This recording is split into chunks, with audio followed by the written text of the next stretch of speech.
Hello friends, welcome back to my YouTube channel. आज के इस वीडियो लेक्चर में हम एक नया टॉपिक स्टार्ट करने जा रहे हैं और उस टॉपिक का नाम है आवर्त सारणी, या आप इसे तत्वों के वर्गीकरण के अंतर्गत भी पढ़ सकते हैं। तो इस तत्वों के वर्गीकरण के अंतर्गत आज हम कौन कौन से टॉपिक देखने वाले हैं, या आप कहें कि कौन कौन से पॉइंट डिस्कस करने वाले हैं।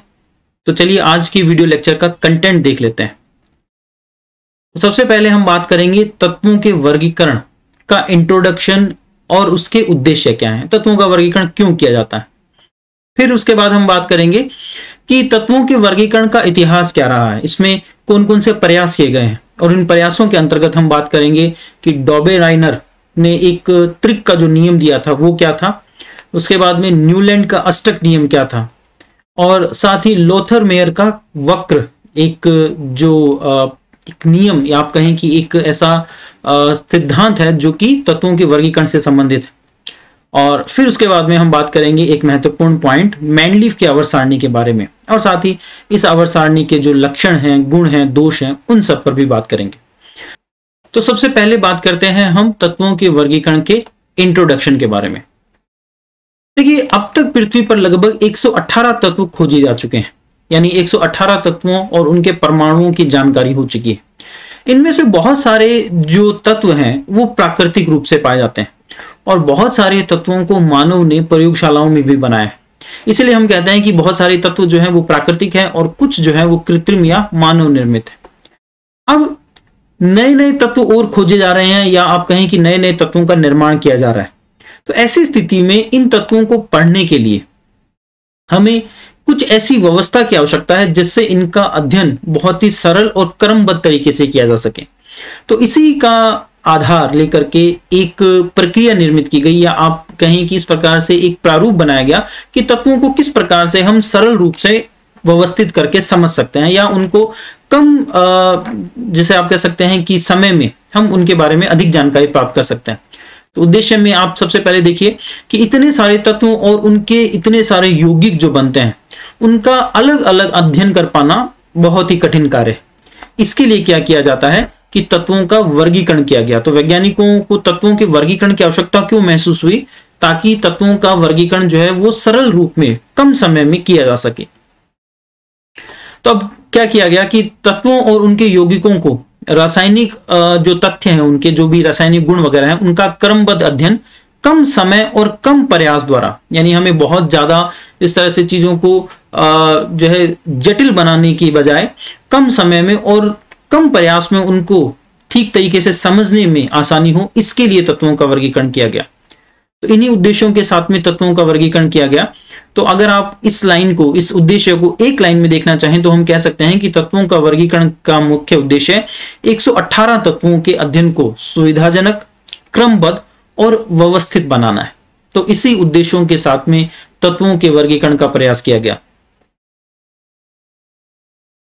अब ये जो व्यवस्था है, इस व्यवस्था को हम क्या कहें, या आप कहें कि इसे जो है क्या क्या नाम दिए जाते हैं। तो तत्वों को इस प्रकार से व्यवस्थित करना कि समान गुणधर्मों, यानी जिनके ऐसे तत्व जिनके जो प्रॉपर्टीज हैं, जिनके जो गुण हैं वो समान है, वो एक नियमित अंतराल के पश्चात पुनः प्रकट हो। तो इस प्रकार तत्वों का, या ये जो प्रक्रिया है, इसे तत्वों का आवर्ती वर्गीकरण या आवर्ती व्यवस्था कहते हैं। देखिए, आवर्ती का मतलब होता है रिपीट होना। एक शब्द होता है आवर्त, इसका मतलब होता है ढका हुआ होना, और एक शब्द है आवर्त, इसका मतलब है रिपीट होना।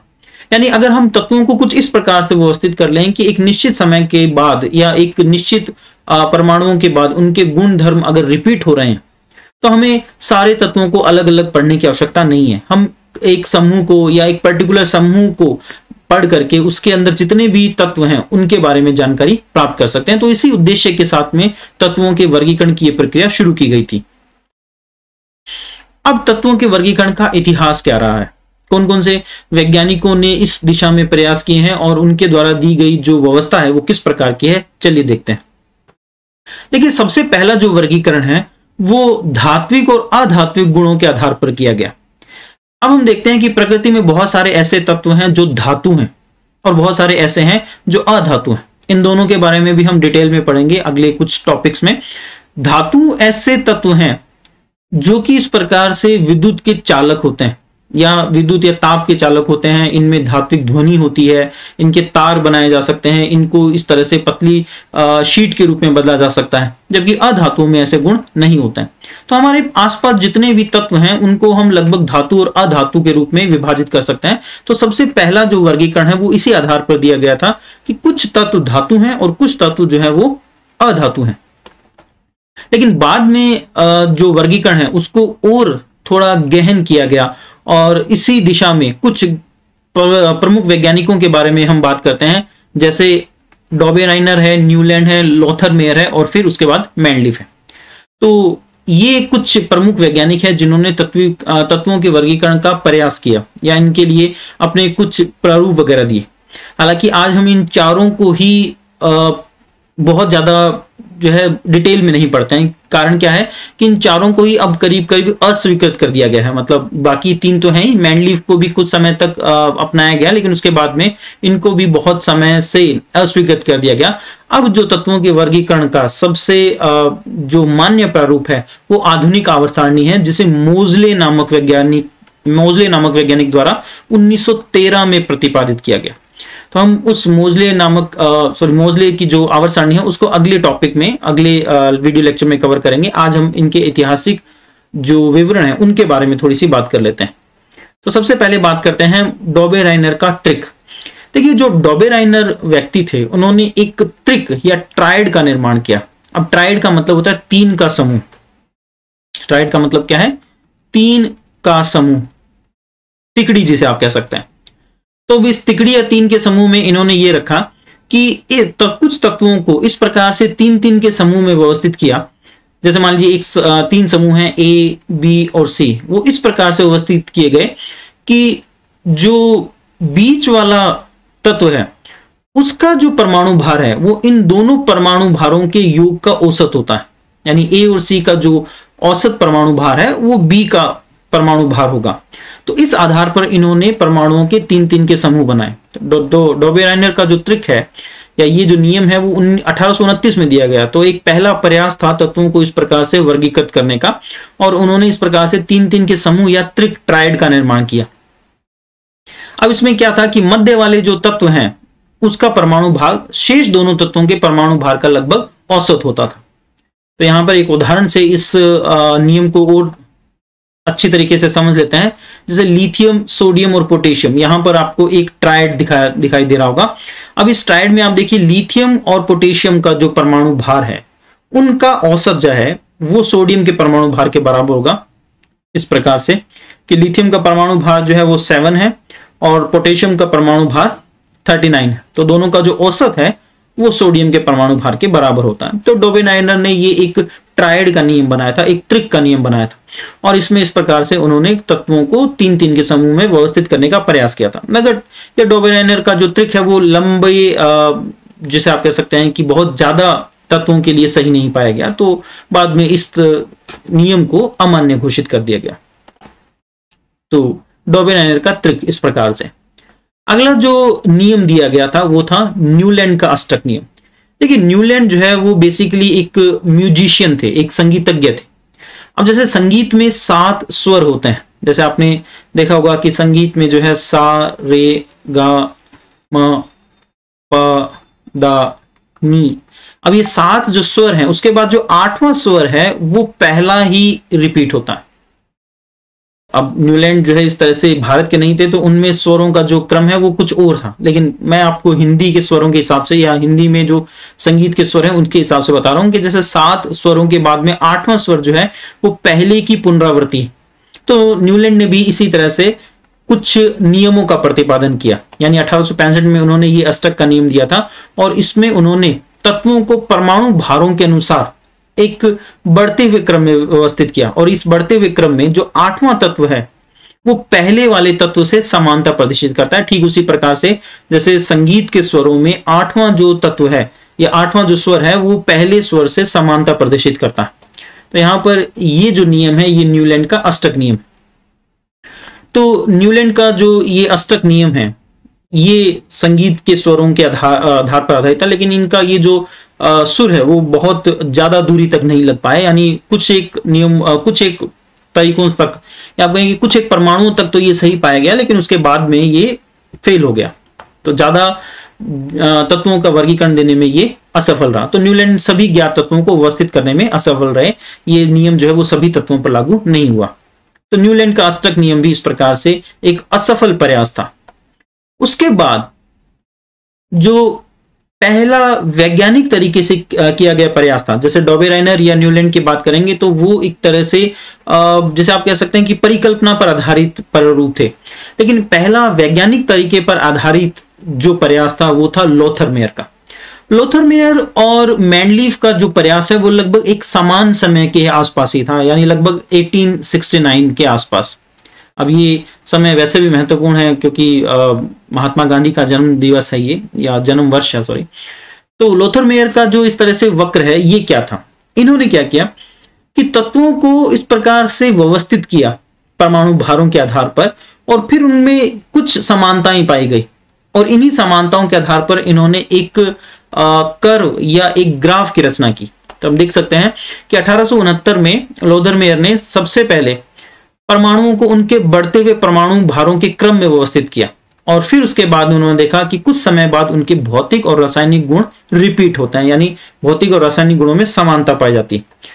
तो यहां पर आप देख सकते हैं कि लोथरमेयर ने अपना जो कथन है वो एक वक्र के माध्यम से, कर्व के माध्यम से समझाया था। अब उन्होंने क्या किया था कि तत्वों के भौतिक गुण और उनके परमाणु भारों के बीच में एक ग्राफ खींचा, और जब ये ग्राफ खींचा गया तो ये ग्राफ कुछ इस तरह से प्राप्त हुआ। तो आप यहां पर देख सकते हैं कि लगातार इस तरह से उन्होंने जब तत्वों को परमाणु भारों के बढ़ते हुए क्रम में रखा, तो कुछ तत्वों के परमाणु भार जो हैं वो, या उनकी जो लक्षण है, उनके जो गुण है वो रिपीट हो रहे थे, जैसे हीलियम, या इस तरह से यहां पर आप देख सकते हैं कि पोटेशियम, उसके बाद में रुबिडियम वगैरह, इस तरह से कुछ तत्वों के परमाणु भार या जो उनके गुण है वो रिपीट हो रहे हैं। तो लोथरमेयर का जो वक्र है वो पहला वैज्ञानिक तरीके से किया गया प्रयास था।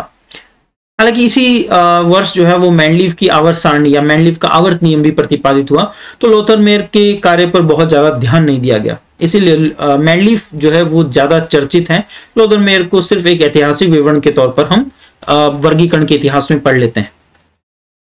अगला जो महत्वपूर्ण पॉइंट आता है वो है आवर्त सारणी। देखिए, अब तक जो भी प्रयास हुए, चाहे वो डॉबेराइनर थे या न्यूलैंड थे या इसी तरह से लोथरमेयर थे, उन्होंने कुछ ऐसे प्रारूप बनाने की कोशिश की, लेकिन अब तक कोई ऐसी टेबल या ऐसी कोई सारणी नहीं बनाई गई थी जिसमें तत्वों को सही तरीके से व्यवस्थित करके पढ़ा जा सके।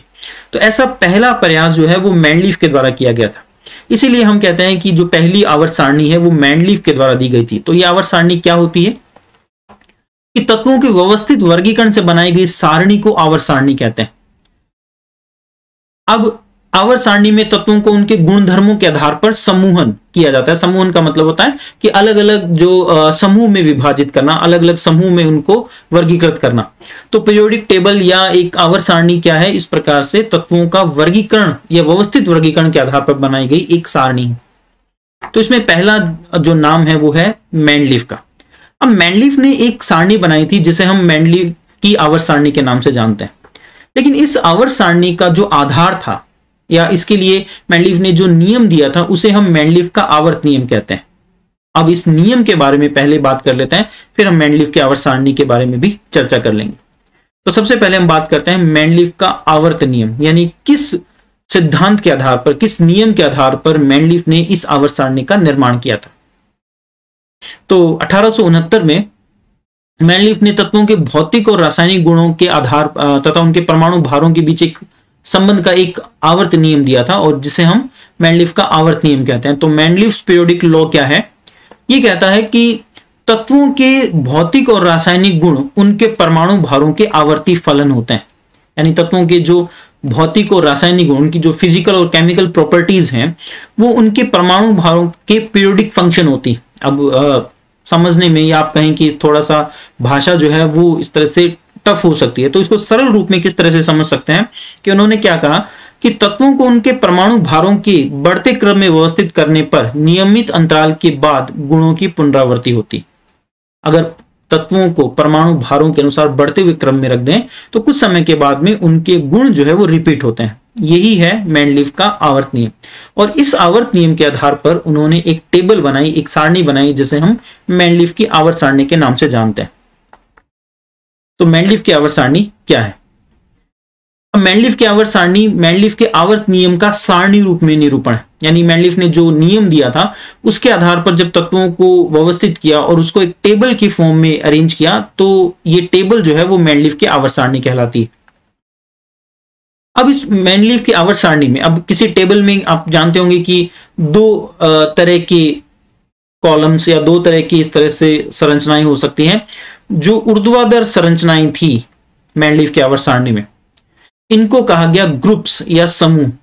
तो ऊपर से नीचे जो जाने वाली संरचनाएं हैं उन्हें समूह कहा गया। और इस तरह से क्षैतिज जो है वो क्या है? आवर्त है। क्षैतिज पंक्तियों को आवर्त कहा गया और ऊर्ध्वाधर जो स्तंभ है उनको समूह कहा गया, ग्रुप्स और पीरियड्स कहा गया। तो यहां पर आप देख सकते हैं कि समूह और आवर्त क्या है। जो इस तरह से ऊर्ध्वाधर है वो तो समूह है, ऊपर से नीचे जो जाने वाले जो कॉलम्स हैं, और इसी तरह जो क्षैतिज हैं वो आवर्त हैं। तो अब मैंडलीव की आवर्त सारणी में कितने समूह और कितने आवर्त हैं, चलिए बात करते हैं। अब यहां पर आपको मैंडलीव की आवर्त सारणी दिख रही होगी। अब इस मैंडलीव की आवर्त सारणी में ध्यान से देखने पर आपको दिख रहा होगा कि इसमें बहुत सारे तत्व और उनके परमाणु भार दिए गए। तो इस आवर्त सारणी के बारे में आप देखिए कि इसमें 8 कॉलम है, यानी 8 ऊर्ध्वाधर स्तंभ, और यहां पर इस तरह से 7, ये भी यहां पर एक और कॉलम है जो जिसमें 1 या 2 तत्व हैं, तो उसको यहां पर नहीं दिखा गया, अगली पीरियोडिक टेबल में उसे हम देखते हैं। तो इसमें 8 समूह हैं और 7 आवर्त है। इसका मतलब क्या है? यहां पर ऊर्ध्वाधर या वर्टिकल जो समूह है वो तो 8 हैं और 7 आवर्त हैं। तो मैंडलीव की इस आवर्त सारणी के गुणों में अब जब हम बात करेंगे तो सबसे पहला यही पॉइंट आएगा कि भाई इसमें 8 समूह हैं और 7 आवर्त है। यानी जो ऊर्ध्वाधर जो कॉलम्स हैं वो 8 हैं और जो क्षैतिज हैं वो 7 है। इस तरह से ऊर्ध्वाधर और ये क्षैतिज, तो ये 8 होंगे और ये क्या हो गए? 7 हो गए। फिर उसके बाद में ये कहा गया कि एक ही समूह में, समूह का मतलब ये ऊर्ध्वाधर वाले, एक ही समूह में जो ऊपर से नीचे जो तत्व व्यवस्थित होंगे उनकी संयोजकता समान होगी। संयोजकता मतलब है कि वो इस प्रकार से दूसरे परमाणुओं के साथ में जिस अनुपात में संयोग करते हैं या उनका दूसरे परमाणुओं के साथ में संयोजित होने का जो गुण है वो समान है। तो यहां पर इस तरह से उनकी वैलेंसी या जो संयोजकता है वो समान रहेगी। फिर उसके बाद में मैंडलीव ने उस आवर्त सारणी में कुछ रिक्त स्थान भी छोड़ दिए थे। अब रिक्त स्थान क्यों छोड़े इसके हम नेक्स्ट स्लाइड में बात करते हैं। लेकिन इन रिक्त स्थानों में बाद में बहुत सारे तत्व भी खोजे गए थे। तो यहां पर आप पीरियोडिक टेबल देख सकते हैं। देखिए यहां पर ये फर्स्ट से लेकर के 8 तक जो समूह है, और यहां पर जो 1 2 3 4 5 6 और ये 7 जो है आवर्त हैं। तो 8 समूह, याद रखिएगा 8 समूह हैं और 7 आवर्त हैं। 7 आवर्त हैं। तो इस आवर्त सारणी के लाभ क्या थे भाई? इस आवर्त सारणी से हमें क्या फायदा, या उस वक्त जो एक रसायन जगत था उसमें इसके क्या लाभ थे? सबसे पहला पॉइंट है तत्वों के सुविधाजनक अध्ययन में। अब ये पहला प्रयास था जिसमें तत्वों को इस तरह से टेबल की फॉर्म में व्यवस्थित किया गया था, इसीलिए तत्वों को पढ़ना थोड़ा आसान हो गया। मतलब पहले जब तत्वों को इस तरह से बिखरे हुए रूप में पढ़ा करते थे तो उसमें समय और श्रम जो है वो ज्यादा लगता था, लेकिन जब आवर्त सारणी बना दी गई तो उसमें तत्वों के अध्ययन में कुछ सुविधा हो गई, या तत्वों का जो अध्ययन है वो थोड़ा आसान हो गया। नए तत्वों की खोज में, नए तत्वों की खोज का मतलब क्या? देखिए अभी हमने बात की पिछले इस पीरियोडिक टेबल में कि मैंडलीव ने बहुत सारे जो गैप है वो खाली छोड़ दिए थे। खाली क्यों छोड़ दिए? देखिए यहां पर जो पोटेशियम है और उसके बाद में कैल्शियम है, तो इनके परमाणु भारों में बहुत ज्यादा अंतर नहीं है, मतलब 1 या 2 डिजिट का ही अंतर है। लेकिन जब यहां पर आप देखिए कैल्शियम के बाद में नेक्स्ट जो तत्व है उसमें जब बहुत ज्यादा गैप आया तो मैंडलीव को लगा कि भाई इतना ज्यादा गैप है, इसका मतलब यहां पर कोई और तत्व भी आएगा। ठीक है, अभी हम उसको x मान लेते हैं। अब यहां पर कोई और तत्व आएगा तो मैंडलीव ने क्या किया, ये तत्व खाली छोड़, ये जगह खाली छोड़ दी। तो बाद में बहुत सारे जो वैज्ञानिक है उनको ये प्रेरणा मिली कि ऐसा कोई तत्व होना चाहिए जिसका परमाणु भार कैल्शियम और इस परमाणु भार के इस टेल्यूरियम के बीच में कहीं होना चाहिए। तो इससे नए तत्वों की खोज को प्रेरणा मिली और इससे नए तत्वों की जानकारी हुई। तो यही पॉइंट कि नए तत्वों की खोज में इससे सहायता मिली। तीसरा, तत्वों की संयोजकता। अब समान जो एक ही समूह के जो तत्व हैं उनमें संयोजकता वैलेंसी समान होती है, तो इसी कारण से मेंडलीव के आवर्त सारणी में संयोजकता ज्ञात करने में भी सहायता मिलती। वास्तविक परमाणु भारों को ज्ञात करने में उस समय क्या था कि कुछ जो तत्व हैं उनके परमाणु भार गलत तरीके से ज्ञात किए गए थे और उन्हीं को ही इस प्रकार से मान्यता दी जा रही थी। तो मेंडलीव ने अपने इस आवर्त सारणी में ये देखा कि तत्वों के जो परमाणु भार है उनका सटीक आकलन किया और बहुत सारे परमाणु भारों को सही किया जो पहले इस तरह से गलत तरीके से प्रचलित थे। तो ये मेंडलीव के आवर्त सारणी के कुछ लाभ हैं। अब मेंडलीव ने जो रिक्त स्थान छोड़े थे उनका अनुमान था कि इसमें नए तत्व भरे जाएंगे और आगे जाकर के भविष्य में वहां पर नए तत्वों की खोज भी हुई और इस तरह से मेंडलीव ने नए तत्वों की खोज में भी योगदान दिया। तो यहां पर आप देख सकते हैं कि मेंडलीव का ये जो आवर्त सारणी है ये एक पहला वैज्ञानिक प्रयास था, आप कहें कि एक पहली वैज्ञानिक सारणी जिससे तत्वों के अध्ययन में काफी सहायता मिली थी। उसके बाद में कि दोष क्या है भाई, अभी तक हमने बात की कि लाभ क्या थे या उसके लक्षण क्या है। अब सब पहला पॉइंट आता है कि भाई दोष क्या है। अगला जो महत्वपूर्ण पॉइंट है कि इसके डीमेरिट्स क्या है, क्योंकि अगर दोष नहीं होते या इसमें अगर मान लीजिए कोई कमी नहीं होती तो मेंडलीव की आवर्त सारणी मान्य होनी चाहिए थी। लेकिन हम जानते हैं कि आधुनिक आवर्त सारणी जो 1913 में दी गई उसके बाद मेंडलीव की आवर्त सारणी को अस्वीकार कर दिया गया और आज हम आधुनिक आवर्त सारणी या जो मोजले की आवर्त सारणी है उसी को पढ़ते हैं। तो इस आवर्त सारणी के क्या दोष हैं उनको देख लेते हैं। सबसे पहला पॉइंट, कुछ स्थानों पर मेंडलीव की आवर्त सारणी में परमाणु भार के आरोही क्रम का पालन नहीं हुआ।